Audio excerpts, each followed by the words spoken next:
పేజ్లో భావోద్వేగాలు వాళ్ళ గురించి తెలుసుకుందాం ఫ్రెండ్స్.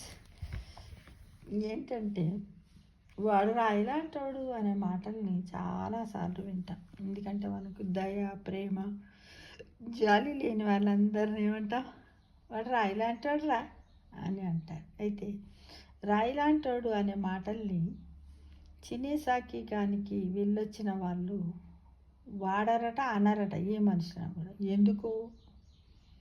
ఎందుకంటే అక్కడ ఉన్న రాళ్ళన్ని భావోద్వేగాలకు ప్రతిరూపాలట. అయితే ఇది ఎక్కడ ఉంది మరి? జపాన్లో చినేసాకికాన్ అంటే కుతూహలమైన రాళ్ళ గది అని అర్థమట. మరి ఇది ఎక్కడ ఉంటుంది అంటే టోక్యో శివారులోని చిచుబు నగరంలో ఉంది. ఏది? చినేసాకికాన్. ఇదో ప్రైవేట్ మ్యూజియం అట ఫ్రెండ్స్. దీన్ని స్థాపించిన షోజీ హయామా రకరకాల రాళ్ళను తీసుకువచ్చి టోక్యోలో విక్రయించేవాడట. అతను వ్యాపార రీత్యానో లేక ఉపాధి కోసం చేసేవాడట. క్రమముగా ఆయన రాళ్లను నిశితంగా పరిశీలించాడనమాట. పరిశీలిస్తే మనుషుల ముఖాలను పోలిన కొన్ని రాళ్ళు, అంటే నవ్వుతూ ఉన్నట్టు, ఏడుస్తూ ఉన్నట్టు, కోపంలా ఉన్నట్టు, ఆవేశంతో ఉన్నటువంటి ఇలాంటి భావాలు కనపడుతున్నటువంటి కొన్ని రాళ్ళను గుర్తించాడట. ఎవరు వాళ్ళు? ఎవరతను? షోజీ హయామా.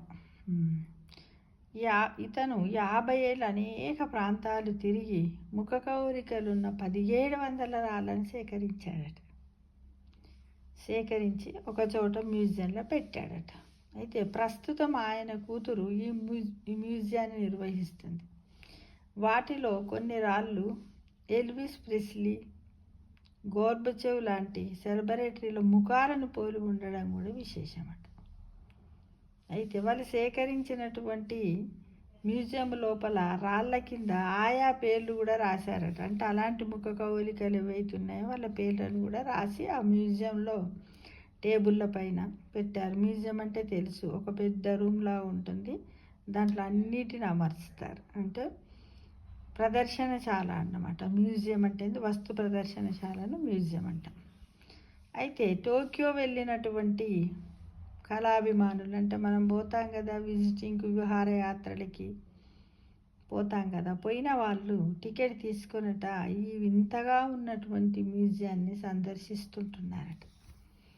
ఎవరైనా అదృష్టవంతులుండి మీరు టోక్యో పోయినట్టయితే అక్కడికి పోయినప్పుడు ఈ మ్యూజియానికి తప్పకుండా వెళ్ళండి, చూడండి. మనకు కూడా అప్పుడప్పుడు మనం మామూలుగా ఎప్పుడైనా కార్లలో పోయేటప్పుడు కానీ తిరుపతి, శ్రీశైలం, భద్రాటి పోయినప్పుడు కూడా కొన్ని కొండల మీద పెద్ద రాయి ఉంటుంది. ఆ పెద్ద రాయి మీద చిన్న రాయి ఉంటుంది. ఒక్కోసారి చిన్న రాయి మీద పెద్ద రాయి ఉంటుంది. అబ్బా ఇది ఎలా ఉంటుంది, దాని బ్యాలెన్స్ ఎలా ఉంటుందని చాలాసార్లు మనం ఆశ్చర్యపోయాం కూడా కదా.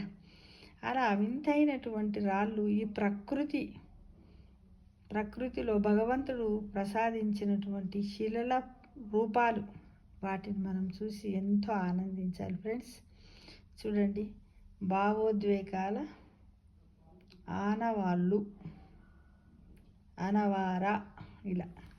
అంటే ఎవరి మనుషులను కానీ ఎవరిని కానీ భూమిపైన ఏ వస్తువును కూడా మనం కించపరచొద్దు. ప్రతి వస్తువు కూడా మన గౌరవం ఇవ్వాలి. తనకి ఏదో ఒక విశిష్ట లక్షణము ఉంటుందనే విషయాన్ని మనం అందరం గమనించుకోవాలి. మానవులైనటువంటి మనము ఉన్నత స్థాయికి చెందినటువంటి మనుషులం కదా, మేధస్సు కలిగిన వాళ్ళం. కాబట్టి ఏదాన్ని కూడా, ఏ చిన్న వస్తువును కూడా మనం కించపరచకూడదు. దాంట్లో ఏదో ఉందని ఒక పాజిటివ్ ఆలోచనతో మనము దృష్టితో చూసినట్టయితే మనకు అన్నీ వింతగానే కనపడతాయి, ప్రత్యేకంగానే కనపడతాయి. మన మనస్సుకు కూడా ఆహ్లాదాన్ని కూడా కలగజేస్తాయి ఫ్రెండ్స్.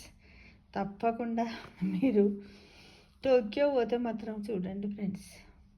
ఏమో నేను కూడా అనుకుంటున్నాను, భగవంతుడు మనకు వరం ఇచ్చినట్టయితే పోయి అలాంటి సేకరించినటువంటి 50 ఏంటి తిరిగి తెచ్చాడంటే అంత చిన్న విషయం కాదు కదా.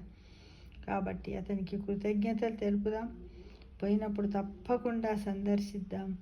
అందులోని ఆనందాన్ని మనం అందరం కూడా ఇప్పుడు వీడియోలో చూపించాను, మీరందరూ కూడా పాలు పంచుకోవాలని ఆశిస్తున్నాను ఫ్రెండ్స్.